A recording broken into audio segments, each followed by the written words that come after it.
ও আল্লাহ, জীবনে অনেক নামাজ ছেড়ে দিয়েছি, মা বাবারে কষ্ট দিয়েছি রে আল্লাহ।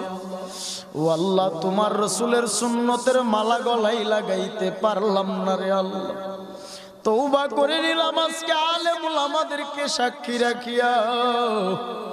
তওবা করলাম আল্লাহ, আর কোনোদিন নামাজ ছাড়বো না, রোজা ছাড়বো না, মানুষকে কষ্ট দিব না, সুদের খাতায় নাম লাগাবো না, কোনোদিন খারাপ কাজে লিপ্ত হব না। আমার আল্লাহর কাছে যদি একটা বার চোখে পানি ছেড়ে তওবা করতে পারো, আমার আল্লাহ এই মাহফিলের প্যান্ডেলের থেকে বের হওয়া মাত্র জিন্দেগির আমল নামার গুনাহগুলো ক্ষমা করতে পারে কি পারে না?